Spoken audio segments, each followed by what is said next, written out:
30년을 꼬박 일했습니다. 회사의 성장과 함께했고 후배들을 가르쳤고 때로는 야근으로 새벽을 맞았습니다. 그렇게 버텼던 이유는 하나였습니다. 은퇴 후에는 편히 살겠지. 그런데 정년퇴직 후 단 한 달 만에 그 믿음이 무너졌습니다. 서울 외곽에 사는 63세 김정수 씨는 30년 동안 대기업에서 근무했습니다. 퇴직금 2억 원에 국민연금이 매달 180만 원, 부부 합쳐 250만 원이 들어왔습니다. 평생 일했으니 이제는 그 돈으로 조용히 살 수 있을 거라 생각했습니다. 하지만 현실은 달랐습니다. 전기세, 관리비, 식비, 교통비, 부모님 요양원 비용, 자녀의 결혼 지원까지. 매달 나가는 돈이 400만 원이 넘었습니다. 처음엔 예금으로 메꿨지만 3년이 지나자 잔고는 절반으로 줄었습니다. 김 씨는 말했습니다. 퇴직 후에는 수입이 줄 줄은 알았지만 지출이 이렇게 줄지 않을 줄은 몰랐어요. 비슷한 고민은 어느 은퇴자에게나 있습니다. 59세 때 회사를 그만두고 경기도로 내려간 이모 씨는 자급자족하며 살겠다는 꿈을 꾸었습니다. 하지만 농사엔 돈이 필요했습니다. 장비를 사고 비료를 사다 보니 한 해에 1,000만 원이 훌쩍 나갔습니다. 연금은 아직 받지 못했고 퇴직금은 점점 줄었습니다. 결국 2년 만에 다시 도시로 돌아와 마트 계산 아르바이트를 시작했습니다. 그는 말했습니다. 돈보다 마음이 더 무너졌어요. 나는 실패한 건가? 평생 일했는데 왜 다시 일을 해야 하나? 전문가들은 말합니다. 은퇴 후 무너지는 이유는 단순히 돈이 부족해서가 아니라 생활 구조가 바뀌지 않기 때문이라고. 일할 때처럼 소비하지만 수입은 멈춰 있습니다. 고정 지출은 그대로인데 심리적 기준은 여전히 직장인 시절에 머물러 있습니다. 결국 연금만으로는 모자라다는 생각이 들 때 사람들은 불안에 휩싸입니다. 이 불안은 단순한 돈의 문제가 아닙니다. 사회적 연결이 끊어지면서 내가 무력해졌다는 감정이 찾아옵니다. 한때는 부하 직원이 인사하던 사람도 이제는 아무도 자신을 찾지 않습니다. 하루 종일 집에 머물다 보면 내가 쓸모없는 존재가 된 건 아닐까 하는 생각이 들고 이런 심리적 공허감이 소비로 이어지기도 합니다. 외식을 하거나 여행을 갑니다. 그런데 그게 잠시뿐이죠. 남는 건 지출뿐입니다. 60대 중반의 박영자 씨는 퇴직 후 부부가 함께 여유로운 노년을 꿈꿨습니다. 그러나 남편의 건강이 악화되면서 매달 병원비가 70만 원 이상 나가게 됐습니다. 국민연금으로 생활이 어렵자 박 씨는 동네 마트에서 일하기 시작했습니다. 그는 이렇게 말했습니다. 젊을 땐 건강이 당연했는데 은퇴 후엔 건강이 돈이더라고요. 이처럼 많은 은퇴자들이 공통적으로 겪는 첫 번째 위기는 생활비 현실입니다. 두 번째는 심리적 추락입니다. 사회와 단절된 느낌, 누군가와의 비교, 그리고 내가 준비가 부족했다는 자책감이 겹칩니다. 세 번째는 관계의 불균형입니다. 부부가 하루 종일 함께 있다 보니 사소한 일에도 다툼이 늘어나고 경제적 불안이 그 갈등을 키웁니다. 그렇다면 어떻게 해야 할까요? 은퇴 후 가장 먼저 필요한 것은 줄이는 연습입니다. 단순히 아끼는 것이 아니라 생활 구조 자체를 바꾸는 겁니다. 예를 들어 자가용 대신 대중교통, 외식 대신 직접 조리, 보험료나 통신비를 재점검하는 것. 이런 사소한 변화가 한 달 30만 원, 1년에 300만 원을 아껴줍니다. 그리고 그 차이가 10년 뒤 삶의 안정으로 이어집니다. 둘째로 현금 흐름을 만들어야 합니다. 연금 외에도 배당, 임대, 파트타임 등 작은 수입원이라도 만드는 것이 중요합니다. 그것이 단순히 돈의 문제가 아니라 나는 아직 사회와 연결되어 있다는 심리적 안정감을 줍니다. 셋째로 새로운 관계를 만들어야 합니다. 직장 밖의 인간관계는 은퇴 후 가장 큰 자산이 됩니다. 독서 모임, 시니어 밴드, 봉사단체 등에서의 교류는 단순한 취미가 아니라 외로움을 예방하는 강력한 장치입니다. 마지막으로 은퇴 후의 삶을 소비의 연장선이 아니라 삶의 재구성으로 바라봐야 합니다. 일하던 시절의 기준으로 지금을 평가하면 늘 부족함만 보입니다. 그러나 관점을 바꾸면 시간은 여유이고 관계는 자산이 되며 단순함은 풍요로움이 됩니다. 김정수 씨는 5년이 지난 지금 다시 일을 시작했습니다. 오전에는 택배 분류를 하고 오후에는 동네 복지관에서 아이들에게 영어를 가르칩니다. 그는 말합니다. 이제는 돈을 벌기보다 돈이 내 삶을 흔들지 않게 사는 게 목표입니다. 30년을 일하고도 생활비 앞에서 무너진다는 말은 단지 돈이 문제가 아닙니다.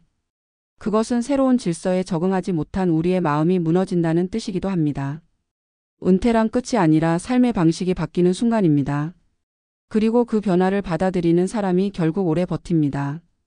은퇴란 단어는 참 따뜻하게 들린다.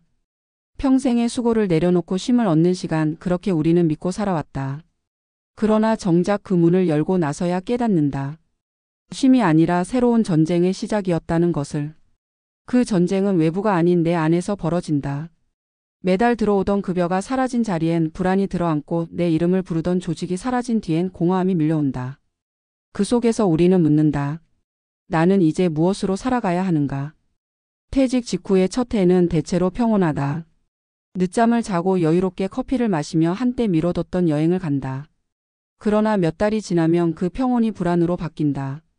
통장 잔고는 조금씩 줄고 고정 지출은 여전하며 자녀에게 손 벌리긴 자존심이 허락하지 않는다. 퇴직금 2억이면 충분할 줄 알았지만 한 달 400만 원을 쓰면 5년이 채 못 간다. 국민연금이 있다고 위안을 삼지만 매달 180만 원은 서울에서의 기본 생활비에도 미치지 못한다. 결국 사람들은 깨닫는다. 은퇴 후의 진짜 싸움은 돈과의 싸움이 아니라 돈이 없는 삶을 받아들이는 싸움이라는 것을. 문제는 대부분의 사람이 그 준비를 하지 못했다는 데 있다. 직장 생활 30년 동안 우리는 돈을 버는 법만 배웠다. 그러나 은퇴 후에는 쓰는 법, 더 나아가 줄이는 법을 배워야 한다. 수입이 멈추면 소비 구조도 함께 바뀌어야 하지만 대부분은 여전히 과거의 기준으로 산다. 평생 익숙한 생활 패턴을 하루아침에 바꾸기란 쉽지 않다. 그러다 보니 은퇴 3년 차쯤이 되면 현실이 드러난다. 계획했던 자금이 예상보다 빨리 줄고 불안이 심장을 조인다. 심리적으로 내가 실패했다는 자책감이 쌓인다. 그 불안은 숫자보다 감정에서 시작된다. 돈이 줄면 자존감도 줄어든다. 일할 때는 월급이 나를 증명했지만 이제는 아무도 내 이름을 부르지 않는다. 한때 회의실의 중심에 있던 사람이 이제는 병원 대기실에 앉아 시간을 보낸다. 아내와 마주 앉아 하루 세 끼를 함께하지만 대화는 점점 줄고 자녀들은 바쁘다는 이유로 전화도 뜸하다. 나는 이제 사회에서 밀려난 사람인가 하는 생각이 들 때 사람은 무너진다. 그래서 은퇴 후의 심리적 공백은 단순히 무료함이 아니라 존재감의 상실이다. 이 시기에 사람들은 흔히 두 가지 선택을 한다. 하나는 다시 일하자, 다른 하나는 더 줄이자. 그런데 그 둘 다 쉽지 않다. 일자리를 찾으려 해도 나이를 묻는 순간 문이 닫히고 생활비를 줄이려 해도 이미 습관이 몸에 배어 있다. 결국 절망의 늪에 빠진다. 하지만 여기서 중요한 건 방향이다. 예전처럼 벌어야 한다가 아니라 지금의 나에게 맞게 살아야 한다는 쪽으로 시선을 돌려야 한다. 경제 구조가 바뀌었으니 인생의 구조도 함께 바뀌어야 한다. 실제로 안정된 노년을 보내는 사람들의 공통점은 단순했다. 욕심을 내려놓은 사람들이다. 남과 비교하지 않고 줄일 수 있는 만큼 줄이고 불안 대신 현실을 계산했다. 한 60대 은퇴자는 매달 들어오는 연금 220만 원 안에서 생활비를 맞췄다. 외식은 한 달 2번, 차량을 처분하고 버스와 전철을 이용하며 관리비를 줄이기 위해 겨울엔 방 하나만 난방했다. 처음엔 불편했지만 시간이 지나자 마음이 편해졌다고 했다. 무엇보다 중요한 건 이 정도면 충분하다는 마음의 기준이었다. 그 반대의 사례도 있다. 30년을 직장에 몸담았던 한 남성은 은퇴 후에도 직장 시절의 소비 패턴을 그대로 유지했다. 주말마다 외식, 계절마다 여행, 자녀의 결혼과 손주 돌잔치까지 모두 본인이 책임졌다. 처음엔 후회가 없었다. 하지만 5년이 지나자 예금이 바닥을 드러냈다. 그때부터 그는 자신을 탓하기 시작했다. 내가 그때만 좀 줄였어도. 그러나 후에는 아무것도 돌려놓지 못한다. 문제는 그가 돈보다 자존감을 잃었다는 점이었다. 다시 일을 구하려 했지만 이미 60대 후반, 현실은 냉정했다. 결국 그는 말했다. 은퇴는 돈이 없는 게 아니라 나를 필요로 하는 곳이 없다는 게 더 아팠어요. 이 이야기가 주는 메시지는 분명하다. 은퇴 후의 삶에서 가장 먼저 준비해야 할 것은 돈이 아니라 마음의 구조 조정이다. 일하던 시절의 성공 공식으로는 노후를 설계할 수 없다. 노년의 경제는 성장보다 유지, 확장보다 균형이다. 그리고 그 균형의 중심에는 만족이라는 단어가 있다. 만족이 없는 소비는 끝이 없고 끝이 없는 소비는 결국 삶을 불안으로 이끈다. 반대로 작은 것에도 만족하는 사람은 적은 돈으로도 평온을 누린다. 또 하나 간과해서는 안 되는 것은 관계의 가치다. 돈이 줄어도 관계가 있으면 사람은 버틴다. 함께 밥을 먹고 대화를 나누고 같은 취미를 공유하는 사람들은 그 자체로 삶의 에너지가 된다. 반대로 관계가 끊어지면 아무리 돈이 많아도 외로움이 삶을 잠식한다. 심리학자들은 노년의 행복을 결정짓는 가장 큰 요소로 사회적 연결을 꼽는다. 결국 연금보다 중요한 건 내 이름을 불러주는 누군가가 있다는 사실이다. 은퇴란 한 시대의 끝이 아니라 새로운 질서의 시작이다. 그 질서는 많이가 아니라 지속적으로 사는 법을 가르친다. 돈이 많아도 불안한 사람은 결코 행복하지 않다. 반대로 돈이 적어도 삶의 균형을 찾은 사람은 흔들리지 않는다. 은퇴 후 진짜 성공은 자산의 크기가 아니라 불안에 흔들리지 않는 마음의 크기다. 우리 모두 언젠가 그 순간을 맞는다. 30년을 일하고 사회의 중심을 살아온 자신이 이제는 한 발 물러서야 하는 그날. 그때 필요한 건 새로운 직장도 큰 재산도 아니다. 자신에게 맞는 삶의 속도를 찾는 일, 그것이야말로 가장 현실적이고도 깊은 노후의 지혜다. 결국 오래 버티는 사람은 잘 버는 사람이 아니라 잘 줄이는 사람이다. 그리고 잘 줄이는 사람은 끝내 이렇게 말할 수 있다. 이 정도면 충분하다.